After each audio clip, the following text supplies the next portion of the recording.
And welcome to DDI। मैं हूं doctor Manoj और आज का जो हमारा टॉपिक है उसमें हम देखेंगे कि जो ब्रिटिश लॉ थी, जो ब्रिटिश न्याय व्यवस्था थी, वो किस तरह की थी।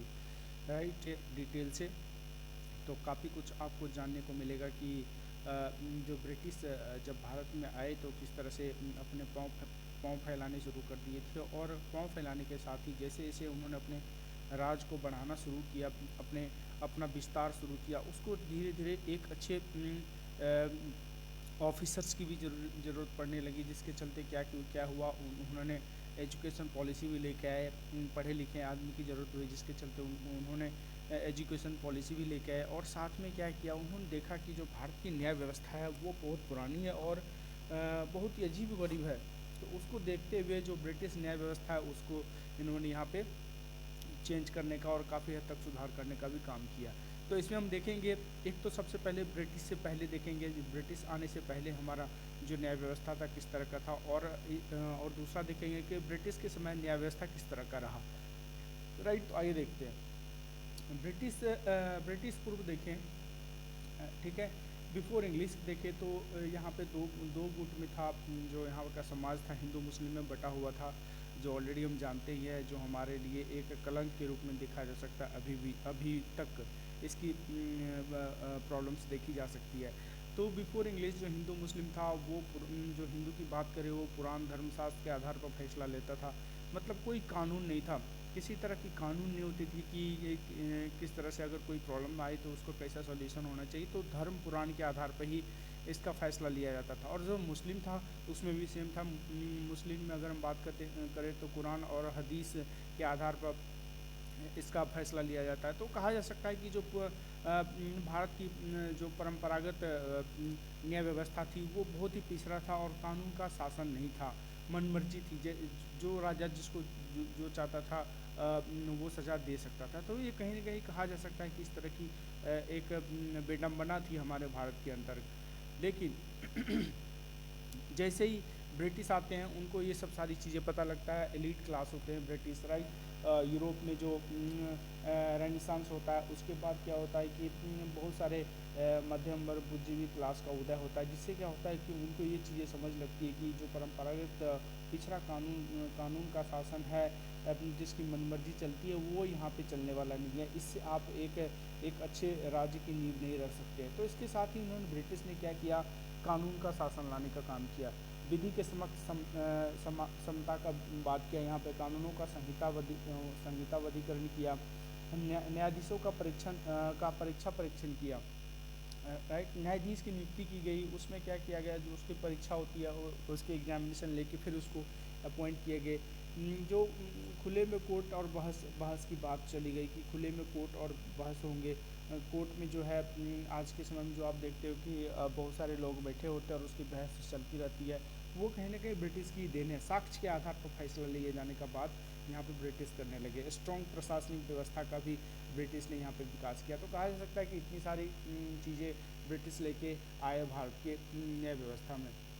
इसी के अंतर्गत क्या होता है, न्यायिक विकास होता है। और जो कि न्यायिक विकास और गवर्नर जनरल को हम देखें तो इसमें हम बात करते हैं वारेन हेस्टिंग की। जो बहुत सारे गवर्नर जनरल थे, उन्होंने इस क्षेत्र में, न्यायिक विकास के क्षेत्र में काफ़ी अहम भूमिका निभाई। राइट, तो इसमें हम देखेंगे सबसे पहला जो गवर्नर जनरल है वो वारेन हेस्टिंग, जिन्होंने न्यायालय का पुनर्गठन किया, कलेक्टर की नियुक्ति की, राजस्व और न्याय व्यवस्था का एक सही तरीके से संचालन करना शुरू किया।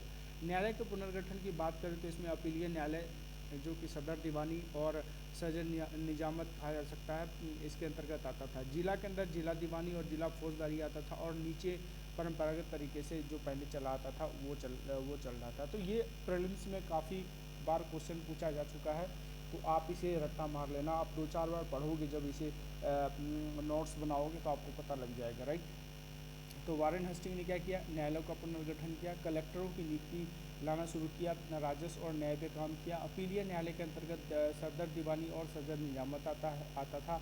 जिला के अंतर्गत जिला दीवानी और जिला फौजदारी आती थी। और नीचे की हम बात करें तो परंपरागत तरीके से था। कार्नवालिस की बात करें तो कार्नवालिस को न्यायिक सुधारों का जनक कहा जाता है। विशेष सुधार इन्होंने जो हमारा लॉ मेकिंग प्रोसेस था उसमें कार्नवालिस के द्वारा ज़बरदस्त भूमिका निभाया गया, जिसके कारण इसको क्या कहा जाता है, न्यायिक सुधारों का जनक कॉर्नवालिस को कहा जाता है। शक्तियों का पृथक्करण सिद्धांत इसके द्वारा लागू किया गया।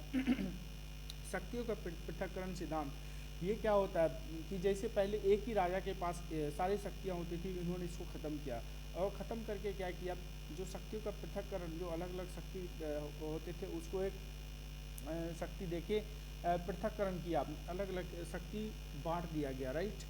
जिससे क्या किया इन्होंने, कलेक्टर से जो न्यायिक शक्ति था, जो कलेक्टर सारी पहले न्यायिक शक्ति का भी लेते थे, योगदान देते थे, और दूसरा जो जो लॉ मेकिंग का काम है उसको भी चलाते थे कलेक्टर। उससे क्या किया गया, जो लॉ बनाने की जो शक्ति थी उसे वापस ले लिया गया, राइट।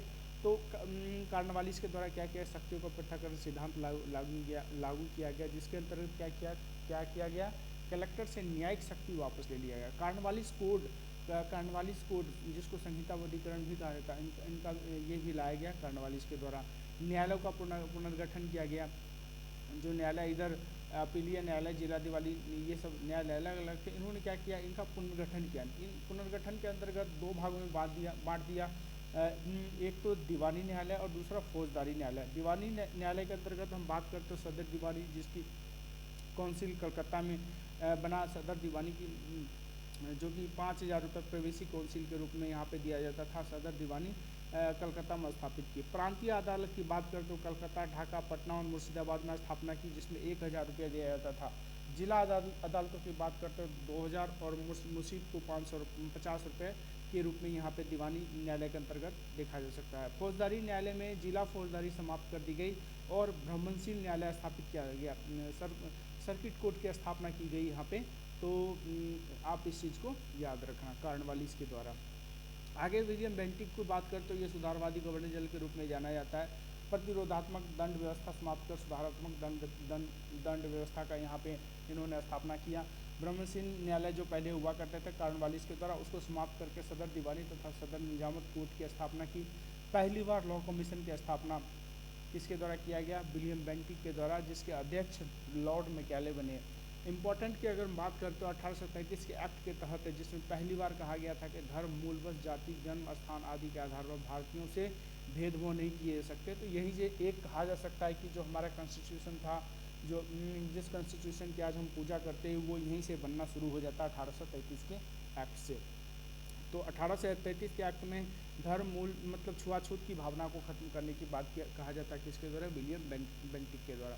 लॉर्ड कैनिंग एक और गवर्नर जनरल से थे जो 1860 में आईपीसी की स्थापना की, इंडियन पिनल कोड की स्थापना की, और 1861 में इंडियन हाई कोर्ट की स्थापना की। एक्ट ले आया जो कौन थे, लॉर्ड कैनिंग। 1935 के एक्ट की बात करें तो इसमें पहली बार भारत सर्वोच्च न्यायालय के रूप में फेडरल कोर्ट संघीय स्थापना की। 1935 के एक्ट में फेडरल कोर्ट की स्थापना का बात किया गया था। आज़ादी के बाद भारत का जो सुप्रीम कोर्ट बना है। तो इस तरह की लॉ व्यवस्था ये लेके आए। यहाँ पे जो कहा जा सकता है कि कहीं ना कहीं आज जो लॉ व्यवस्था को हम जो लॉ प्रक्रिया को आज हम फॉलो कर रहे हैं, वो कहीं ना कहीं ब्रिटिश की ही देन के रूप में देखा जा सकता है।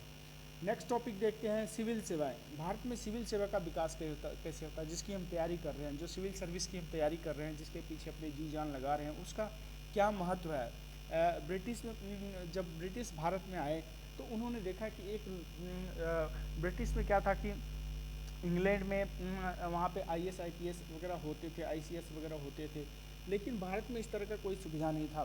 तो उन्होंने देखा कि भारत के तर्ज पे किस तरह से यहाँ पे इंग्लैंड के तर्ज पे किस तरह से भारत में यहाँ पे एजुकेशन पॉलिसी की व्यवस्था की गई, जिसके अंतर्गत फोर्ट विलियम की भी स्थापना की गई थी। और अंग्रेजी के तर्ज पे इंग्लैंड के तर्ज पे भारत में सिविल सर्विस का प्रतियोगिता का प्रचलन धीरे धीरे स्टार्ट हो गया था।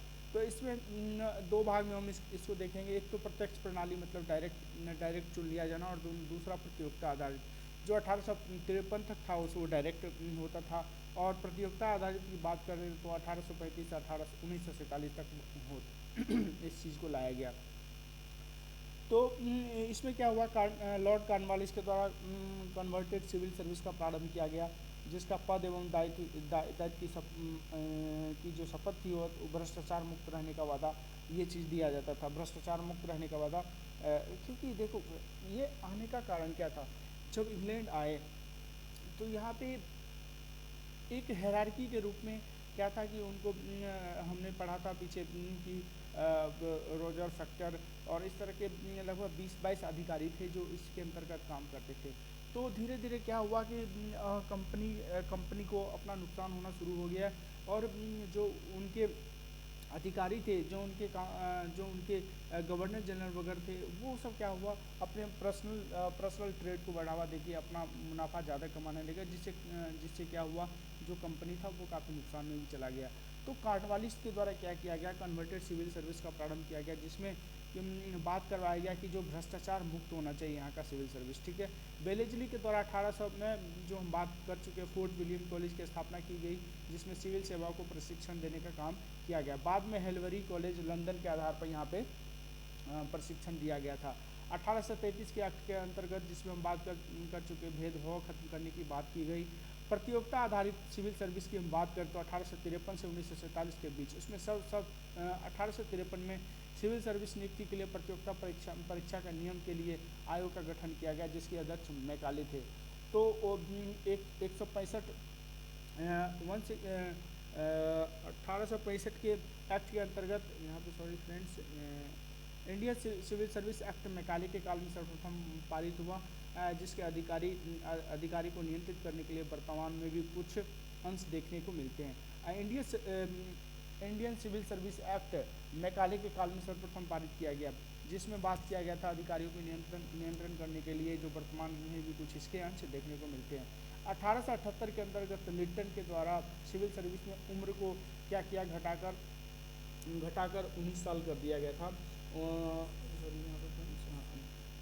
18 वर्ष कर दिया गया था, ताकि भारतीय नहीं जा सके। अब क्या हुआ, जैसे ही ये सिविल सर्विस यहाँ पे प्रारंभ हुआ, यहाँ पे एजुकेशन प्रारंभ हुई, तो अंग्रेज को लगा कि भारत तो जा नहीं पाएंगे इसके अंतर्गत, राइट, भारत जा नहीं पाएंगे, तो इसके लिए क्या किया जाए। जब देखा इन्होंने कि भारत भी इसमें सहयोग कर रहा है, भारत के भी कुछ जो एलीट क्लास, जो मध्यम वर्गीय क्लास आ रहे हैं, वो भी कहीं ना कहीं इस पेपर को पार कर लिए जा रहे हैं, क्योंकि टोटल इंग्लिश में होता था। इस तरह का पेपर जो था पूरा इंग्लिश में होता था, तो दिक्कतें होती थी यहाँ पे। उन अंग्रेज को लगा कि जो भारतीय है इनको तो कुछ आता जाता है नहीं, तो इन्होंने सिविल सर्विस की एग्जामिनेशन किस तरह से पास कर लेना, बट उनको ये नहीं पता था कि जो भारतीय है अगर ठान ले तो कुछ भी कर सकते हैं। तो इसी बीच में क्या हुआ, भारत का भी इसके अंतर्गत क्या हुआ कि आना जाना, जो सिविल सर्विस था उसके एग्जामिनेशन पास होने शुरू कर दिए। तो सोच सकते हो फ्रेंड्स, उस समय जहाँ पे हमारे यहाँ एजुकेशन नहीं थी, जहाँ पर हमारे यहाँ एजुकेशन की बहुत ही ज़्यादा विडंबना थी, उस समय भी हमारे जो कुछ इम्पोर्टेंट लीडर थे, जो बताऊंगा आपको, वो लीडर क्या हुआ, वो एग्जामिनेशन दे के पास होके फिर वहाँ पे सिलेक्ट हुए। तो जैसे इंडियन भी सिलेक्ट होना शुरू हुआ, और ये अधिकारी क्या थे, ये सीधा ही एडमिनिस्ट्रेशन में बैठते थे, सीधा ही क्या करते थे, वहाँ पे जो काम होता था, जो मेन बड़े बड़े ऑफिसर होते थे, उसकी नियुक्ति होती थी सिविल सर्विस के द्वारा। तो यहाँ पे इन्होंने देखा कि अंग्रेज भी, जो भारत है वो भी इसमें अपना दायित्व देना प्रारंभ कर दिए, अंग्रेज भी आना शुरू कर दिए हैं। तो उसमें क्या किया, जो मैकाले था, जो लॉर्ड लिटन था, इसने उम्र कम कर दिया, ताकि कम उम्र में इसका सिलेक्शन ही ना हो। तो 1878 में लिटन के द्वारा सिविल सर्विस में क्या किया, उम्र घटा दिया गया, उम्र घटा के लगभग 18 वर्ष के आसपास कर दिया गया था, ताकि भारतीयों को इसमें नहीं जाने दिया जा सके। 1919 एक्ट के द्वारा सिविल सर्विस की स्थापना की गई, जिसमें 1916 की यूपीएससी की स्थापना 1916 में यूपीएससी की स्थापना की गई, राइट। तो ये चीज़ें आप ध्यान रखना। 1926 में यूपीएससी की स्थापना की गई। 1923 में पहली बार भारत में एग्ज़ाम आधारित आयोजित किया गया, जो लंदन इलाहाबाद में एक साथ एग्ज़ाम लिए गए। जो पहले लंदन में ही लिया जाता था, फोर्ट विलियम में जो इंग्लिश में लिया जाता था, लेकिन 1923 में जैसे जैसे ये सब धीरे धीरे एलीट क्लास में भी ये बुजुर्गा वर्ग का उदय हुआ, तो 1923 में पहली बार भारत में एग्ज़ाम आयोजित किया गया, जहाँ पे लंदन इलाहाबाद में एक साथ एग्ज़ाम लिए गए। तो ये कहा जा सकता है। तो इस सिविल सर्विस में भारत की तरफ से सत्येंद्रनाथ टैगोर प्रथम भारतीय थे जो आईसीएस बने, राइट। तो ये आप ध्यान रखना, सत्येंद्रनाथ टैगोर पहले ऐसे अधिकारी थे जो आईसीएस बने, इंडियन सिविल सर्विस में एग्जामिनेशन देके, उसमें भी इंग्लिश में एग्जामिनेशन देके पास हुए। नेक्स्ट आता है 1871 में एक साथ 3 इंडियन सिविल सर्विस की भर्ती होती है, जिसमें RC दत्ता, SN बनर्जी और श्री लालजी गुप्ता, ये तीनों 1871 में तीनों एक साथ सिविल सर्विस में एग्जामिनेशन में पास करके वहाँ पे चले जाते हैं। तो RC दत्ता जो थे इकोनॉमिक हिस्ट्री के वॉल्यूम 1 और वॉल्यूम 2 इनके द्वारा लिखा गया। इंडियन एसोसिएशन की स्थापना सुरेंद्रनाथ बनर्जी के द्वारा किया गया था, और बिहारी लाल गुप्ता के द्वारा 1853 के एल्बर्ट बिल जो था उसका ड्राफ्ट बनाया गया था। तो राइट, तो हमने आज यहाँ पे देखा कि सिविल सर्विस में इन भारत की जो उपस्थिति थी किस तरह से बढ़ना धीरे धीरे शुरू हुआ। और आज का लेक्चर यहीं पे समाप्त करता हूँ। आशा करता हूँ कि आपको लेक्चर ये अच्छा लगा होगा। अच्छा लगा तो लाइक शेयर सब्सक्राइब करना ना भूलें। धन्यवाद।